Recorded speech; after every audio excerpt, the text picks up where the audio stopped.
Hello everyone and welcome back to Destiny. Yesterday we got a lot of information by way of Game Informer into some of the more intricate details about what's coming in Forsaken this fall. So in this video, I want to go over just a few of those details. There's a ton of information here, but I want to highlight three of the major things. First up, we're going to talk about the new supers and the upgrades to each of the subclasses. We're going to touch on the destination director and how activities are going to be changing. And then we're going to wrap things up with a lot of new information about mods and randomized roles. Let's jump into it.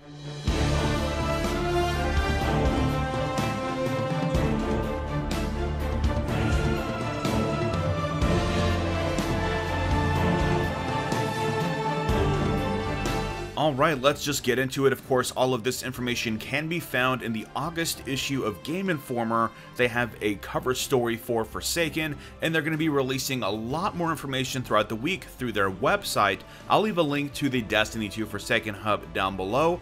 They already have a teaser up, which is what you saw at the beginning of this video, but essentially because it is something that they have as a paid service, I'm not going to go into a lot of the details. If you want every little bit of information, I highly recommend picking up the August issue. It's $5 digitally in the US, so definitely going to be worth your money if you want to get some of that information. So I'm just going to go over three of the highlights from it and not get into so much detail about things like the campaign and things like that, because they not only will they kind of potentially spoil it for some people, but I do want to leave that for a product of Game Informer. Anyways, moving on, we have some information about some of the subclasses that are coming in Forsaken. Of course, as you know, there are 9 new subclasses, and they're going to exist as a third group of skills inside of the upgrade screen. So right now we have 2 of them, one on top, one on bottom. You can switch between them on the fly. This is going to exist as a third option right in the middle.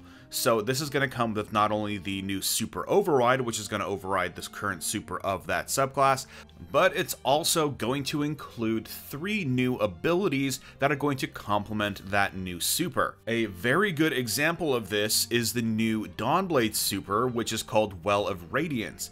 When you cast it as a super ability, it essentially casts a rift that is about twice the size of a normal rift, and it also provides healing and empowering at the same time.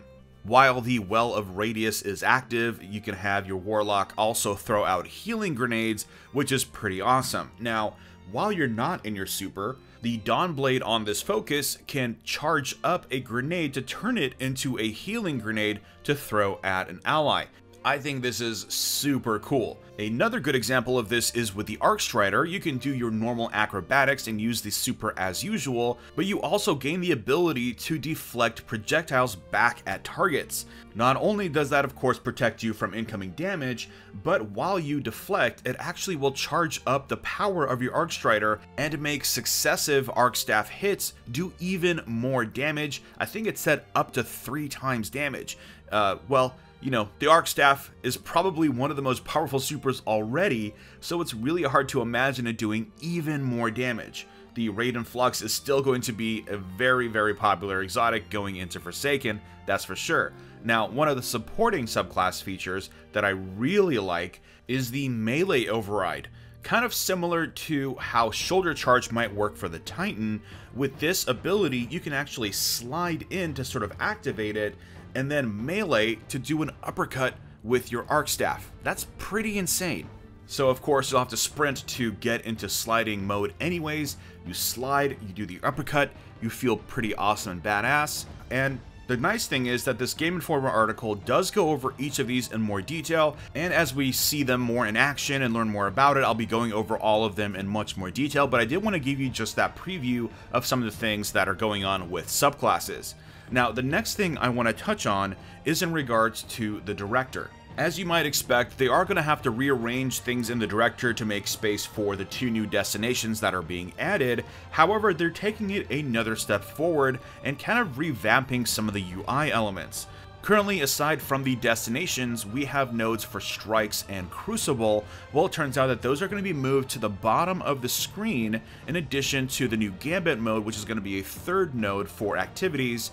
It looks like they're going to be a little bit more separated from the actual destinations up above. Now, sadly, we don't have any kind of visual aid for this yet, but it looks like they're going to be removing, or at least putting less emphasis on, the milestone tab that is in the upper left-hand corner.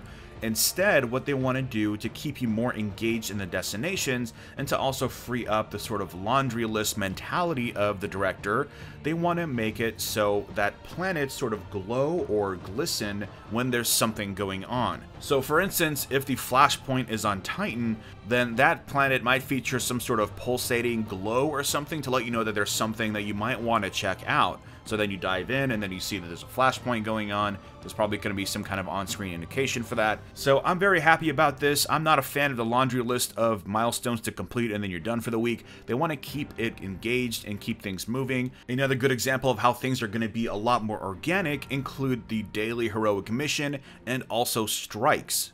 Now, daily heroic missions are going to appear as flags on the destination that they belong to. Very simple and organic. And then we have strikes being able to be selected by themselves from the director. This is huge. Now, I know we shouldn't be celebrating things that should have been there in the first place and were in Destiny 1, but I'm very excited to finally be able to queue into the strike that I want.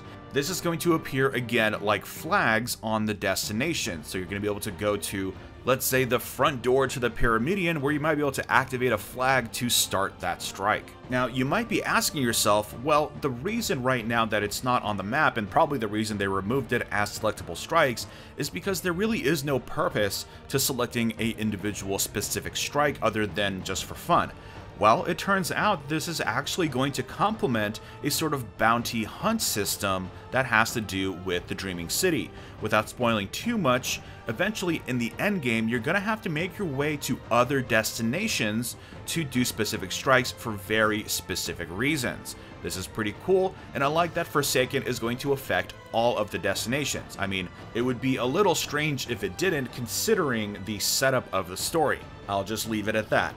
And with that, they're also changing the rotation for things like flashpoints and milestones and weekly Crucible playlists to every 4 days instead of every week. Raids are still going to be on a weekly lockout, but it looks like some of the more smaller activities, things that have rotating modifiers and things of that nature, will be on a 4-day rotation now instead.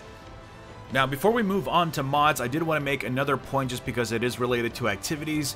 One very exciting point is the fact that there will be some sort of escalation protocol type event on the Tangled Shore. Here we see a screenshot from the Game Informer trailer that shows us a escalation protocol type event called the Blind Well.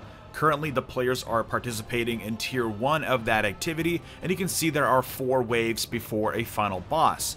There's actually a lot of details about the Blind Well in the Game Informer article, so we'll go over that at a later date. But if you do want to learn a bit more information about it, there's a lot of stuff over on Reddit, and of course you can check out the actual August issue for Game Informer for a lot more details. But I did want to bring it up because there's definitely not going to be any shortage of activities in Forsaken, and it looks like with all of the positive feedback for Escalation Protocol, we're going to continue to get these types of events in different destinations. Now, the next major topic that I definitely want to touch on in this video is in reference to mods. We learned a great deal about them, starting with the fact that there will be overall much fewer mods and they're not going to be class specific. There's also a note that it's not going to be reliant on what type of weapon that you can apply it to, which suggests that they're going to be doing a lot more for weapons than just determining the element of that weapon.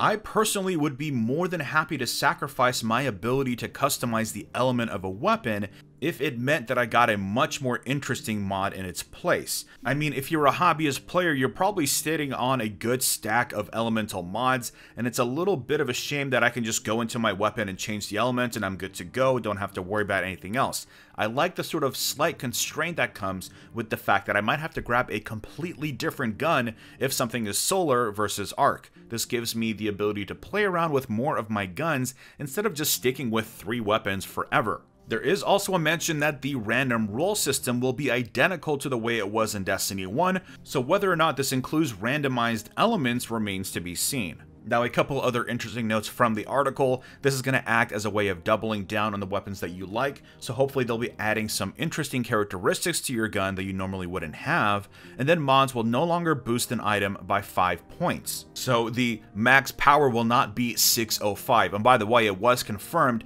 that the max level will be 50 and the max power will be 600 with Forsaken. Now, the other thing that I noticed, and I kind of want to show you a little bit, this isn't from Game Informer, this is actually from the reveal trailer that we got, the 9-minute Vidoc. There is a section towards the end, I'm going to try to timestamp it on the screen for you, that shows you this screen right here. Now, this is very clearly somebody working on a new pair of Warlock exotic boots, but the interesting thing that you haven't noticed is what's off to the right.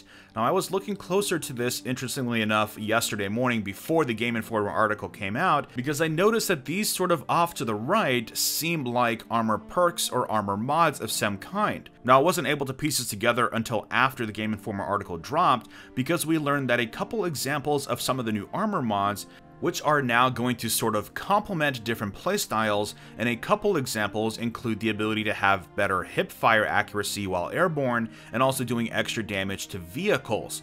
Well, these sort of set off little alarm bells in my head because I had seen these on this screenshot right in front of you. So if you want to try to read what's on screen, you can get a good idea of most of them that are coming in the expansion. Not most of them, but the ones that are available at least on the Warlock chest pieces. So you can go ahead and look at the video yourself. You can pause this video, take a look at the screenshot. But yeah, just a little something that I discovered on the side. I don't know if it's been brought up by anybody else, but if you want to get an idea of what some of these mods are going to look like, here you go. Now, there's a lot more information in this article. Like I mentioned, there's stuff about lore, there's stuff about the Crucible. There's a really great sit-down interview with Christopher Barrett, which through this article we are finding out that he is now the sort of head honcho of Destiny 2, which is probably assumed at this point. So again, I highly recommend the issue. I don't know what their schedule is for posting things throughout the month, but of course, as they make more and more information available, we'll be diving in deep and picking it apart right here on the channel. Before we go, I want to give a huge thank you to everyone who continues to watch me on the channel. I appreciate every single one of you. If you're not subscribed to the channel, definitely go ahead and do so. I'm going to have a surprise for you guys a little bit later next month, so you're not going to want to miss out on that. And it is, of course, the 4th of July here in the States, so happy Independence Day to all of my American buddies, and also a belated happy Canada Day to all of those up north. Anyways, let me know what you think of some of these new changes. Are you excited for the new director? Are you excited for the new subclasses? Let's discuss. Drop a like if you enjoyed this video, and subscribe for more Destiny content. And I will see you all next time.